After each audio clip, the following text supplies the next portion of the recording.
सबसे बड़ी बात ये है कि अभी हाल में आप लोगों ने कई राज्यों में चुनाव देखा, उसमें गुजरात वगैरह था, मध्य प्रदेश, क्या वहाँ भाजपा में आपस में खटपट नहीं हुआ? आपने देखा होगा कि कई मुख्यमंत्री के पद को लेकर, सीट को लेकर, वहाँ तो ऐसा भी हुआ कि जो सीटिंग एमएलएज हैं, मंत्री हैं, उनको बैठा के सांसदों को बुला के उनसे लड़ाया गया।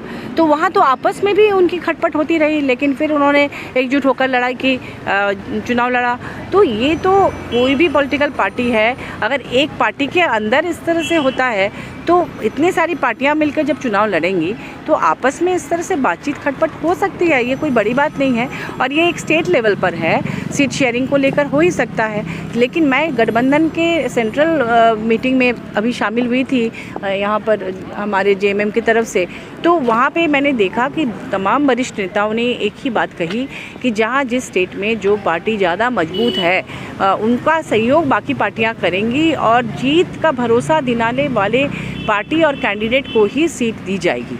तो ऐसे में मान लीजिए कि जो सिटिंग एमएलएज होंगे या सिटिंग जो भी मंत्री होंगे, अगर उनके सीट पर कोई दावेदारी करे तो जाहिर सी बात है कि उनको अच्छा नहीं लगेगा और जो दूसरी पार्टियां हैं उन्हें लगेगा कि हमें ज़्यादा से ज़्यादा सीट मिले।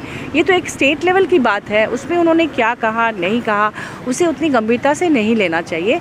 वहाँ ये भी बात हुई कि स्टेट कमेटी जो भी निर्णय लेगी या उनको निर्णय लेने में कोई दिक्कत आएगी तब जाकर सेंट्रल कमेटी उसमें हस्तक्षेप करके कोई रास्ता निकालेगी। तो ये तो प्रारंभिक एक बयान है, उनका कहना है। अब ये उनके जो केंद्रीय नेतृत्व के लोग हैं उन्होंने तो कुछ नहीं कहा, जब वो कुछ कहेंगे तो उसे आधिकारिक बयान आप माने। हम आपस में अपने क्षेत्र में बहुत कुछ बोलते हैं, हर नेता बोलता है, उसको इतनी गंभीरता से नहीं लेना चाहिए। जी मैम, दूसरा सवाल है कि हाँ, जिस तरह से जो नगर निकाय चुनाव की घोषणा है कि सरकार के लिए कितनी बड़ी चुनौती होगी? जी शायद देखिए, चुनाव की तैयारी तो कर ही ली थी सरकार ने, जेएमएम कांग्रेस और राजद की गठबंधन सरकार ने, लेकिन उसी समय जो यहाँ पर मेयर के पद को लेकर जो बात आई, एससी या एसटी या फिर ओबीसी आरक्षण की बात आई, तब जाकर चुनाव अधर में लटक गया था। और अभी अगर माननीय हाईकोर्ट ने इस तरह का ऑर्डर दिया है तो जो विशेषज्ञ होंगे वो आपस में बैठ के, सरकार के विशेषज्ञ उसमें रहेंगे, वो बात करेंगे और कोई रास्ता ज़रूर निकालेंगे।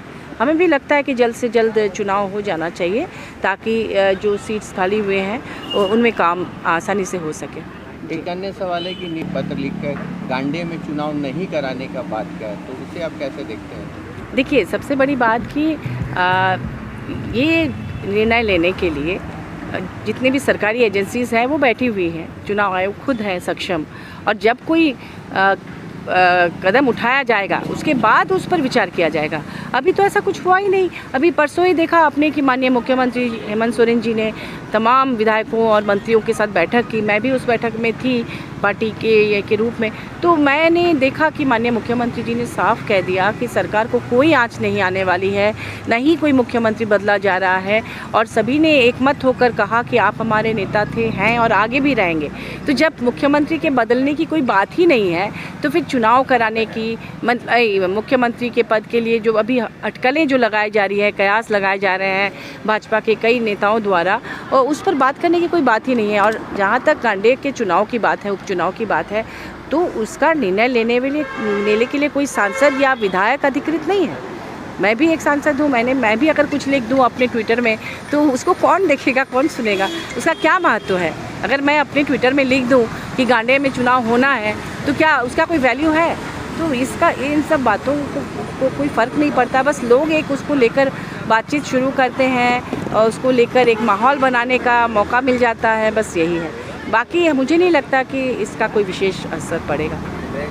मैडम, ईडी की कार्रवाई, देखिए, जो प्रश्न उठ रहे हैं ईडी और केंद्रीय जांच एजेंसीज पर, उस पर बार बार लोगों का शक पुख्ता होता जा रहा है, क्योंकि जो टाइमिंग थी, आपने देखा होगा कि एक तरफ माननीय मुख्यमंत्री जैसे ही वो वहाँ पर गांडिया सीट से इस्तीफ़ा दिया गया हमारे माननीय विधायक द्वारा, तुरंत आपने देखा होगा कि बहुत सारी अटकलें शुरू हो गई, और उन अटकलों पर विराम लगाने के लिए माननीय मुख्यमंत्री जी ने जिस दिन बैठक बुलाई तमाम विधायकों की और मंत्रियों की, उसी दिन ईडी का सीएम के सबसे बड़े सहयोगी के यहाँ छापा मारना, ये कहीं ना कहीं पॉलिटिकल, जो माननीय मुख्यमंत्री जी आरोप लगाए थे कि राजनीति से प्रेरित लगती है ईडी की कार्रवाई, तो उसे बल ही मिलता है।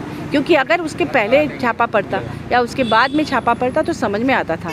उसी दिन सुबह सुबह छापा मारना, और हमारे राज्य में ही नहीं विभिन्न राज्यों में देखा जा रहा है कि जो लोग भाजपा में नहीं हैं उनके बारे में बोला जा रहा है भ्रष्टाचार, वहाँ छापे पड़ रहे हैं। और जिस दिन वो भाजपा में शामिल हो जा रहे हैं या तो उन्हें मंत्री बना दिया जा रहा है और उनके सारे पाप धुल जा रहे हैं, वो गंगा नहा ले रहे हैं। तो इससे ऐसा लगता है कि क्या देश की जो एजेंसियां हैं, जांच एजेंसियां, वो तटस्थ और निष्पक्ष होकर काम कर रही हैं?